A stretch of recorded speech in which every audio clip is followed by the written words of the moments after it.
What is good, everybody? Welcome into the Bluebloods official podcast of FCS Football Central on SI. We are joined by a very, very special guest today, Harvard head coach Andrew Aurich. Coach, spring ball's wrapped up. Portal window for everybody else is going crazy, but how are you doing today, man?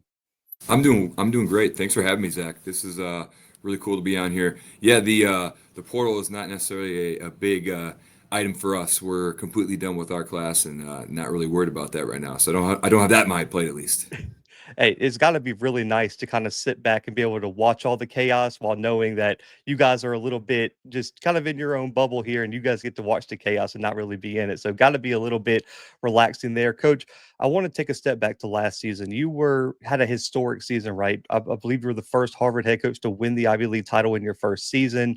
You guys were in the top 25, had some massive wins, but I want to go back even before that.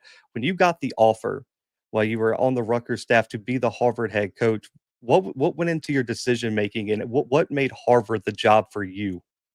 Yeah, I played at Princeton, and then I coached in the Ivy League for a while at Princeton, and the goal was to become an Ivy League head football coach. I left Princeton to go work at Rutgers for Greg Shiano because I knew it would be really good for my development as a coach and would really prepare me to be a successful head coach.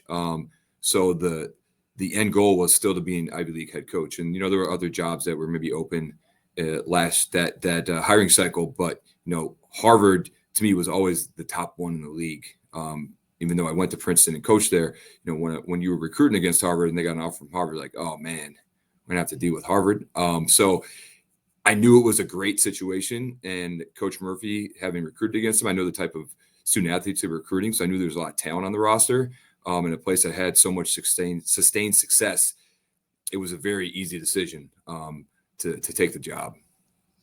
How much did that put a chip on your shoulder, right? Because I'm sure you've heard it. You never want to be the guy replacing a legend. And Coach Murphy, he was the Harvard head coach before I was born, coach. So that just kind of shows you his longevity. How difficult was that? And were there any challenges or pressure on you to continue that winning culture when you have a coach who had the longevity and the success that Coach Murphy did at a program? Yeah, there were definitely people who were telling me, "Are you sure you want to follow Coach Murphy?" Those are big shoes to fill. But to me, I saw that as a challenge, and I saw the benefits of following him and the place the program was in, walking in the door. Having come off an Ivy League championship in 2023, so I saw it as a bonus that I knew the program was in really good shape. Not scared of it at all. There's definitely pressure involved with that. The expectations here to win Ivy League championships. So. But I felt confident in my ability to lead the program and to continue that success. What were the biggest learning experience for you year one? Now, obviously, you had a lot of success, but was there anything behind the scenes or leading into the season that was a big adjustment for you going from assistant coach to a full-time head coach? Yeah, there's like huge adjustments when you're not in a position meeting. Like you have to be really intentional to build relationships with the players because you just don't have as much time with them, in the meeting room. So just being really intentional about how I spent my time so I can get to know the guys because I was brand new to them. They didn't really know me. I knew maybe two guys on the team from having recruited them when I was at Princeton previously. So that was a big adjustment. And then it's a different school than I'd worked at, so every school works a little bit differently, and have to figure out the ins and outs of Harvard. And luckily, I had coaches on staff that had worked here for a while, so kind of avoided some unforced errors in that way. But it really was a smooth transition, and I really credit that to the players, because I knew there was talent here, but you never know how they're going to embrace a new head coach. And it was very clear when I got here, like they were all business. They were going to follow me, they were going to listen to me, but they were working really, really hard because I did get hired, relatively late. It was late February when I got hired. When you look back at last season, when did you know this team had championship potential? Because you guys started fast, and I would say you guys were in the front of the Ivy League race all the way up until the last week of the season. When did you know this team had that potential? I knew it had the potential when I got here and got hired. There was a lot of returning talent as far as all Ivy players, production, and that just confirmed it as I got to watch them train in the off season and leading up to spring practice. We had a little bump in the road early in the season versus Brown, but my confidence never wavered in our ability to win the championship. When you look at your time under Greg Shiano, one of the best head coaches at the FBS level, had a storied run at Rutgers, went to the NFL. How big of a mentor is he to you, and what's been his impact on your development as a coach? Oh, it's been huge. He clearly was, giving us a lot of knowledge in my last go around with him. Because this past 4 years, the 4 years I was with him most recently, that was the third time I worked for him, and he definitely was, sharing his knowledge as a head coach with us and really helping us be prepared. Those guys who wanted to move on to become head coaches. So he's just so detailed. How he runs practice, why he does things a certain way in practice, why we do things a certain way with how we structure our meetings and our walkthroughs. He had us all have iPads, and I was just taking notes the entire time because I knew it was just gold and it was going to help me in the future. Spring practice just wrapped up at Harvard. Were there any positional groups, and it could be one on either side of the ball, that you feel like took the biggest step forward in spring ball for you guys? Yeah, I would say three positions, and they're the three positions that we needed to replace the most guys at. Defensive line. We graduated, a ton of interior D linemen, but a number of our defensive ends as well. And the reality is, like as well as the other groups that I'm going to talk about, there was talent there. They just hadn't necessarily gotten on the field. So, it was just a matter of like confirming what we've seen up to this point, and now ultimately they got to do it on Saturdays in the fall. But a defensive line was one that I thought made a really big jump. There were some younger guys who made a big jump in the offseason, then it led into spring practice. Linebacker was another one. I'm real excited about that group. Some really talented players. And then, wide receiver, we graduated a lot of catches from last year. But there's a couple of older guys who have been kind of waiting their turn. They've been playing, but maybe not as much as I know they want to. And then a couple of younger guys who really developed over spring practice, and expecting them to have big years. Going into next year, you guys, the FCS as a whole lost a lot of that top quarterback group that we saw last year. You guys probably have a top three quarterback coming back next year in Jaden Craig. Obviously, his development over the past few years has been huge, but in your opinion, what was the next step for him, and what's his ceiling like this year going into his last year? Are we talking Walter Payton candidate, or even Ivy League Offensive Player of the Year again? Yeah, he when I got here, Coach Murphy had told me, he's like, Jaden is very, very talented, and he had started the back half of the 2023 season, and there was just like you could tell that he was so much more comfortable in the system, but also like playing quarterback, leading the group, going out there, going through his progressions and his reads, making those decisions, as fast as he needed to. And it just kept happening. He got more confident, and his confidence kept building as the year went on. I mean, his ceiling, I don't even know. I mean, I believe he's the best returning player in the Ivy League on offense. So that would mean he should be up for the Ivy League Offensive Player of the Year. And as far as FCS awards, I think he should be consideration for those. He's got a lot of work to do before we get to that point, but I'm really excited about this year coming up for him. Coach, you have a lot of experience in the Ivy League. You played there, coached at Princeton, now head coach at Harvard. When you compare recruiting at the high school level to what you were doing at Rutgers and some of your other stops, compared to how unique it is in the Ivy League, what are some of the biggest differences and adjustments that I guess younger coaches who you're bringing on your staff have to make when recruiting for Harvard compared to just another school that might not have the same stringent academic, I would say, levels of success that a Harvard does? Yeah, I mean that you kind of alluded to it. You have to find the guys who have done the work academically up to the point when you find them, and then are willing to put in the work that's going to be needed for them ultimately to get accepted into Harvard. So it's not just when you first meet them and what they've done; it's what they're willing to do, because there's steps they got to do with classes they choose, and testing and everything that a lot of places you don't have to do that nowadays. So it makes it a little more challenging. But there's enough really, really good players out there who understand the significance of a Harvard degree, and they're willing to do that. And the other thing that maybe is a little bit different than my time at Rutgers is like we're recruiting nationally. You drop the name Harvard anywhere, they're going to know Harvard. So allows you to recruit the entire country, which is really cool. And for young coaches to get out there and experience different parts of the country, I think is really cool. I really enjoyed that as a young coach when I was at Princeton. When you compare your time when you first started coaching and even when you were playing in the Ivy League, what are some of the biggest differences in the conference, just in terms of the landscape of the conference that you've noticed now compared to when you played and when you first got into coaching? I would say the talent level is significantly higher. Our roster is full of guys who turned down FBS offers to be here.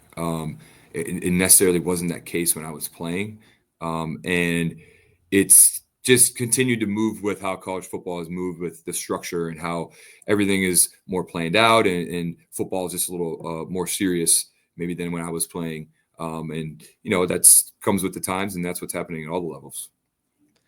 How do you balance? Because I think in this age of college football, coaches have to be more flexible than ever before with all the moving pieces that we see, and there's different settlements coming down the pipeline. As a head coach, how do you balance being flexible and moving with college football while also knowing where your non-negotiables are in terms of building a culture inside of a locker room? Yeah, the Ivy League is very unique because the NIL it exists, but it's completely different. It's truly what NIL was meant to be, and that's not something that really comes up in conversations. Beyond maybe early on conversations, if guys are asking about it, just because they know like I'm choosing Harvard not because of the NIL package I could get. That's just not what we do. So that really takes it out of the equation. But you run into some unique scenarios in recruiting where you can compete with some schools that maybe are throwing NIL money at guys because they know on the back end when they graduate, their earning potential is just so much bigger that you're willing to sacrifice that whatever that amount is in college because you understand big picture like this is a much better long-term decision for me. Players that you've played with kind of spearheaded this Ivy League to the playoffs, and there were a lot of former players that spoke out, former coaches, and even the guys who were in the conference now. How big do you think that is for you guys that now you can sell your kids on? We're not just competing for an Ivy League championship; we're going to win a national championship now. Yeah, it definitely has helped in recruiting, and our players are really really excited about it. I mean, the opportunity to play beyond the Saturday for the last Saturday or the Saturday before Thanksgiving is pretty significant, and that just equals more football. So I think everyone's really excited about it. I think the biggest thing now is like we got to make sure we're winning games in the playoffs. And I know our guys didn't change how they were preparing for the season when they found out that we were going to playoffs. Like they were already preparing in a way they wanted to be the best team they could possibly be. It just adds a new wrinkle to their plans that maybe when I was in college it was always like, hey, I'm going home for Thanksgiving every year because the season was over. Where now is our guys may have to buy some trip insurance. To make sure that they're taken care of if we're going to playoffs, and they're working like a team that wants to be there. You have a lot of knowledge about the history of the Ivy League, and I've talked about this on the show. Just looking back, and this might be a little bit of an off-topic question. People have always wondered how the Ivy League champion would have done in some of these past playoff runs. How many teams, just that you played on at Princeton, that you played against in the Ivy League, are there some teams that you feel like had national championship potential that just didn't Yeah. have a chance to go to the postseason? There was a number of Harvard teams during my time playing and coaching that could have made some serious noise and competed for a national championship. There was a team at Princeton I was a part of in 2018 that was really, really good. Definitely could have competed for a national championship. So I think we're going to do really well, but we actually have to back that up now. We can't talk about it anymore. How important is it for you? Because I think people lose this that Harvard is the winningest program in college football. They have national championships already. Like you guys have the trophies, have the history. How how I guess meaningful to you would it be if your name could be associated with bringing a national championship back to Harvard? Oh, that'd be great. I would be so happy, so happy. And I'd be really happy for the guys in the team because I know, they would be part of something that would be really, really special. That people would be talking about for a long time, and I would love that. I'd love for that to happen. Got a lot of work before we can get to that point, but I would Yeah. love for that to happen. You guys have a little bit of advantage here, and you talked about it at the beginning, right? You guys don't have to worry about the portal because if you guys have a freshman All-American, he's not giving up that Harvard degree to go transfer to X FBS program. But a guy at maybe a Southland school, it's really hard to keep freshman All-American in those conferences. Do you think that gives you guys an advantage now that you guys are competing nationally in the postseason because you guys are going to have these guys on the roster for 3, 4 years now, almost guaranteed? Yeah, I would say it's probably a wash right now because we can't redshirt, so our guys are only here for 4 seasons, and because of that, maybe we'll run into some teams who have some older players than us that they're able to keep them around, and also the fact that they can get guys out of the portal to go to them. But it definitely probably evens the field a little bit. And if we're doing things the right way with our development, it should put us in a really good position because you have guys in your program for 3 or 4 years and you're developing the right way. Like that player is going to be a better player than the guy who just came over to the school, in June to join their team and is there for 1 season. For you as a coach, 'cause I know, if I'm not mistaken, there hasn't been any talks, or at least from what I've seen about this. Is there a push from the coaches and players to potentially, with the FCS adding a 12th game, most likely before, I believe it's the weekend before Labor Day, is there a push to be able to play more than 10 games? Or is that just something right now that hasn't even been discussed? We're just happy we can go to the playoffs right now. You nailed it on the head. Has not been discussed. I think everyone's just really excited that we get an opportunity to go to the playoffs, and you take your wins where you can get them. As far as I'm concerned, so that has not been on the radar at this point.